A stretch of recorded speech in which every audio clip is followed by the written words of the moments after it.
جب بیٹی ماں کی عزت کو پامال کرے، نشانیاں قیامت کی۔ تو آپ اپنے سینے پہ ہاتھ رکھ کے مجھے بتائیں کہ بحیثیت بیٹی، بحیثیت بیٹا، کیا آپ نے کبھی کوئی آواز اونچی نہیں کی؟ بیشتر دفعہ کی۔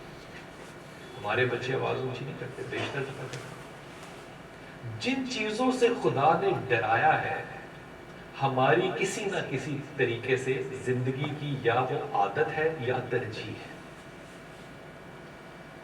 اب جو آخرت کی، یہ اس کو ہم عام طور پہ کہتے ہیں صغیر، چھوٹی چھوٹی نشانیاں ہیں۔ میں کمال کہتا ہوں، مجھے مہدی علیہ السلام اگر آج سامنے آ جائیں تو اتنی حیرت نہیں ہونی چاہیے جتنی حیرت اس بات سے ہونی چاہیے کہ ایک بیٹی ماں کو ذلیل کرے، کیونکہ مہدی علیہ السلام کا آنا تو حیرت کا باعث نہیں بنے گا، وہ تھے اور آ جائیں گے، لیکن جو نشانی اللہ کے رسول نے بتائی وہ آپ کے کردار سے ہے، اس کا کسی معجزے سے تعلق نہیں ہے۔ جو آپ کے بس میں ہے تبدیلی، وہ تو آپ لا چکے ہیں۔ تو آپ قیامت کی جو صغیر نشانیاں ہیں ان میں سے آپ نے تو نشانیوں کو اڈاپٹ کر لیا۔ حضرت امام طبرانی یہ راوی کرتے ہیں، حدیث کے امام طبرانی بڑے راوی ہیں، یہ حدیث کرتے ہیں ایک آدمی کی جو کہ سالسہ بن ناجیہ تھا، یہ کافر تھا، مشرک تھا، یہودی تھا، جو بھی کہتے ہیں۔ ساسا بن ناجیہ رسول پاک صلی اللہ علیہ وسلم کی محفل میں تشریف لائے، اور جب تشریف لائے تو نبی ان کے لیے کھڑے ہوئے اور نبی نے ان کا ماتھا چھوا۔ اب تمام صحاب کو حیرت تو ہونی چاہیے نہ یہ علی، نہ یہ ابوبکر، نہ یہ عثمان، نہ یہ سیدہ فاطمہ، یہ کیسا شخص ہے جس کے لیے نبی کھڑا ہو رہا ہے اور اس کا ماتھا چھو رہا ہے۔ اور دونوں روئے بہت زیادہ، نبی اتنا روئے کہ نبی کی ریش مبارک جو تھی وہ ساری آنسوؤں سے بھیگ گئی۔ صحابہ نے پوچھا یا رسول اللہ، اس شخص نے تو کبھی ہم نے کلمہ پڑھتے بھی نہیں دیکھا، مسجد میں نہیں دیکھا، ساسا بن ناجیہ کو، یہ کون شخص ہے جس کے ساتھ آپ اتنا روئے؟ تو رسول نے کہا ساسا بن ناجیہ سے کہ تم اپنی کہانی سناؤ۔ ابھی وہ کہانی سنائی نہیں ہوئی تھی اس نے کسی کو بھی، وہ آیا تھا مسجد میں۔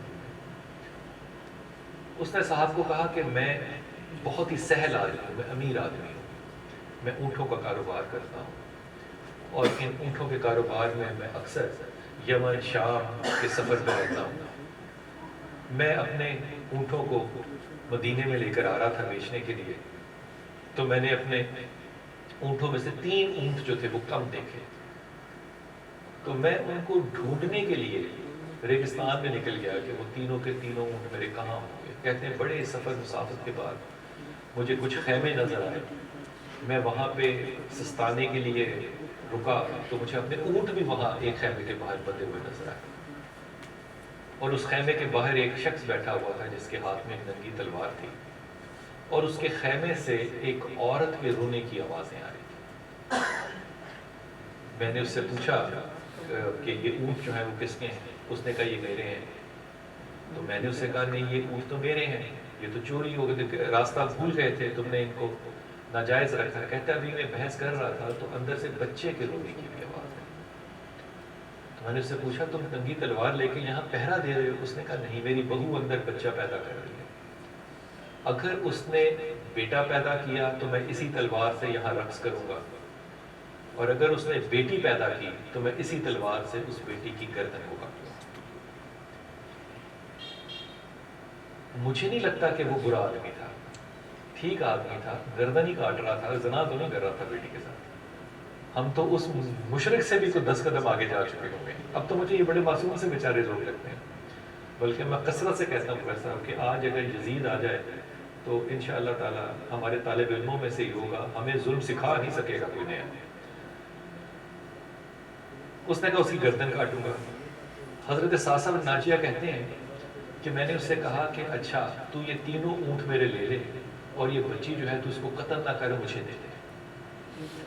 کہتے اس نے سوچا، پھر اس نے کہا نہیں 3 اونٹ نہیں لوں گا، 4 اونٹ لوں گا، ایک اور اونٹ لے کر آ۔ کہتے میں گیا، میں ایک اور اونٹ لے کر آیا، وہ اپنے وعدے پر تھا، اس نے وہ بچی مجھے دے دی۔ کہتے میں اسے مکے میں لے آیا اور میں نے اسے اپنی حویلی میں رکھ لیا اور پالنا شروع کیا. کہتا ہے یا رسول اللہ صلی اللہ علیہ وسلم مجھے اس بچی کو پالنے میں اتنا نشہ ملا. اب میں اس بات کو لطف نہیں کہنا چاہتا, اتنا نشہ ملا کہ مجھے عادت پڑ گئی کہ میں اونٹ لے کے سراہوں میں نکل جاتا اور جہاں میں دیکھتا کسی بچی کو کہ اس بچی پیدا ہوئی ہے اور اس کا کوئی نہ کوئی وارث قتل کر دے گا, میں ان کو اونٹ دیتا اور بچی لے کے آ جاتا. کہتا ہے مجھے اتنا مزہ آتا تھا یہ کام کرنے میں. اسلام اسلوب کوئی نہیں تھا اس کے پاس. تو بڑے ادب سے یہ نہ کہوں کہ وہ ویسا ہی رہتا تو کتنا اچھا ہوتا, ویسے ہی رہتا تو کتنا اچھا ہوتا. کہتے ہیں یا رسول اللہ اس وقت میرے پاس مکہ میں میرے حرم کے اندر میری حویلی میں 360 لڑکیاں اسی طرح پل گئی ہیں. ابھی اس نے کلمہ نہیں پڑھا, میرے رسول نے اس کو گلے ملا. یہ نعمت کردار کی اس کو بچیاں بچانے سے آئی یا نہیں آئی, لیکن رسول کے گلے لگنے سے ضرور آئی. اس نے کہا یا رسول اللہ اب آپ کے پاس میں آیا ہوں تو مجھے اب کلمہ بھی پڑھا دیں. اس کردار کے بعد کلمہ پڑھا ہے اس نے. اس کردار سے پہلے وہ ایک منافق تھا, مشرک تھا, یہودی تھا, جو بھی تھا, لیکن تھا واقعہ تھا واقعہ. یہ جو کنورژنز ہیں, یو ٹرنز ہیں, یہ صرف اسی کو ملتے ہیں جس کی نیت اسلام کے علاوہ بھی ٹھیک ہو. یہ مسلمانوں کی وراثت کوئی نہیں ہے. مدر ٹریسا بھی اسی دنیا میں تھی. وہ جو نیدرلینڈ کی وہ جو پرائم منسٹر ہے جس نے جا کے ہمارے مولویوں کو گلے مل کے افسوس کیا, مولویوں نے اعتراض نہیں کیا, ہمارے گلے ملنے پہ اعتراض ہے مولویوں کو, ان کو تو اس کو تو جا کے ملے وہ گلے. بڑا روتے رہے کہ جناب اتنے 52 لوگ جو ہیں وہ شہید ہو گئے تو پرائم منسٹر کو مل رہے ہیں. اس نے ان کو پرماننٹ ریزیڈنسی بھی دے دی ماشاء اللہ تعالیٰ, اور زندگی بھر کے لیے ان کے خراجات جو ہیں وہ بھی. بھائی وہ تو مسلمان بھی نہیں ہے اور وہ خاتون بھی مسلمان نہیں ہے, لیکن کمال ادب نہیں دیکھتے. کل ڈیفنس کلب میں ایک ٹاک تھی تو ایک بچہ آیا اور اس نے کہا کہ سر میں نے ایک عیسائی سے شادی کی ہے. میرا فوری رد عمل یہ تھا کہ یار اس کو کلمہ پڑھانے نہ بیٹھ جائیں, شادی کر لی ہے تو کر لی, اہل کتاب ہے بس ٹھیک ہے. کہتا ہے سر یہ پرابلم نہیں ہے, مجھے سارے علماء کرام نے, سارے محلے اور سارے خاندان نے بائیکاٹ کر دیا کہ تو اس کے گھر والوں کو نہ مل, یہ نہ مل, وہ غیر مسلمان. میں نے کہا بڑی خوبصورت بات ہے ماشاء اللہ تعالیٰ, تمام علماء کے پہلے پاؤں پکڑنے ہیں, گھٹنوں کو ہاتھ لگانا ہے, پھر میرا سلام دینا ہے. کیا ایمان ہے کہ خدا نہ خواستہ اگر یہ نروان کے یہودیوں کے سامنے ہوتے تو یہ رسول کو بتاتے کہ یا رسول اللہ ان سے بحث نہ کرنا, یہ غیر مسلمان ہے.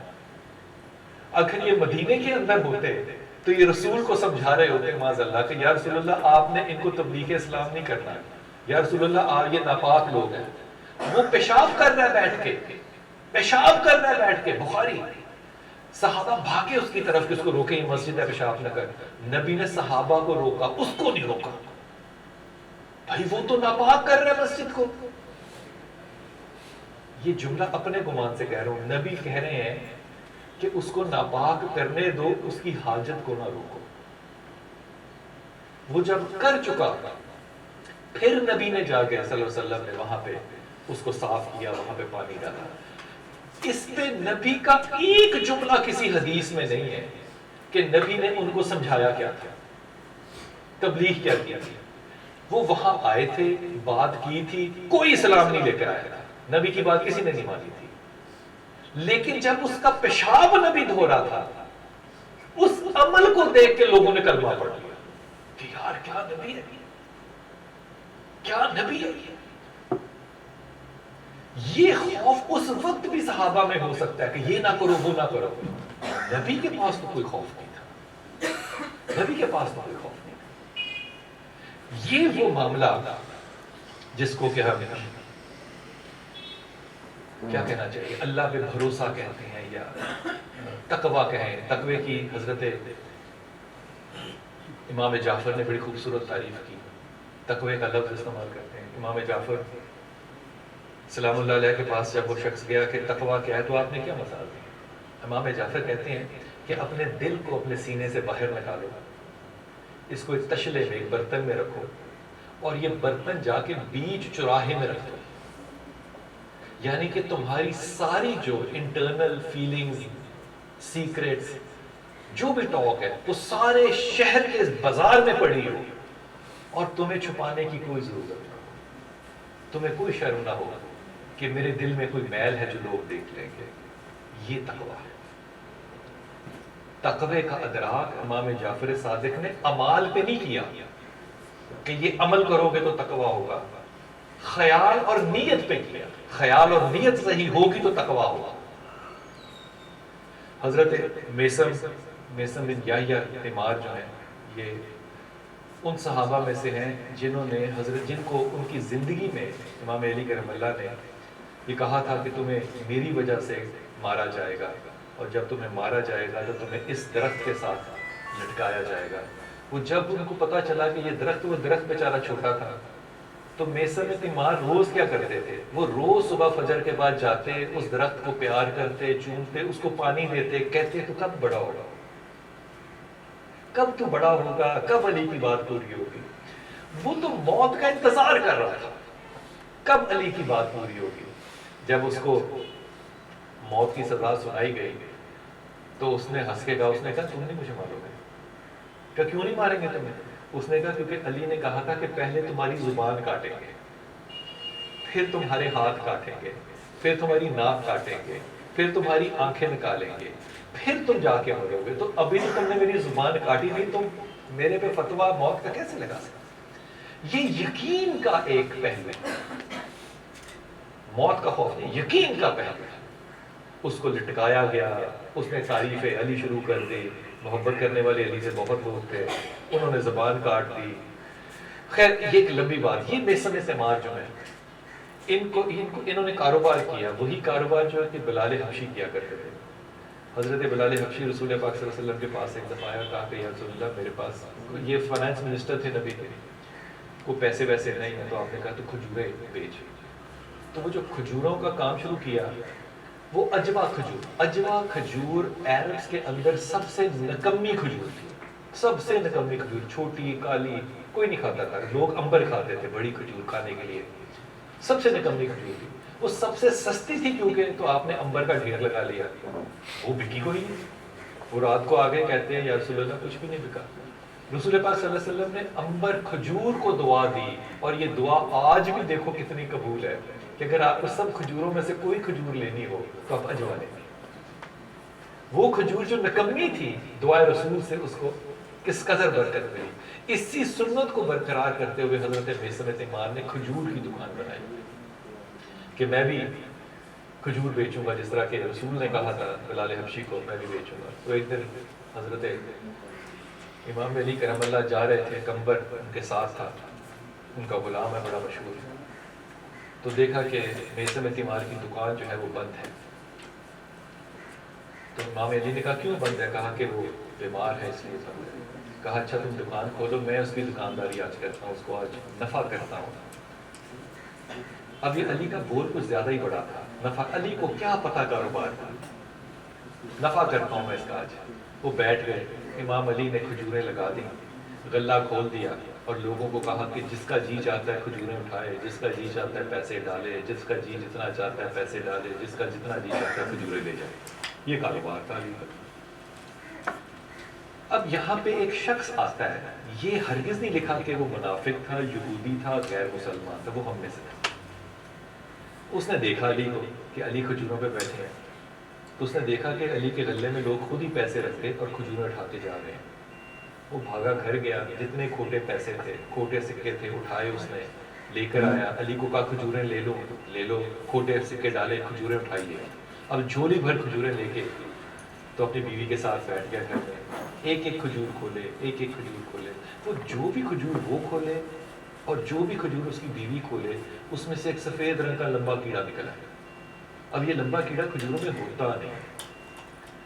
بیوی نے کہا تو نے کوئی ایسی بات تو نہیں کی کہ اللہ تجھے کچھ سکھانا چاہ رہا ہے کہ تیری ہر کھجور میں کیڑا ہے؟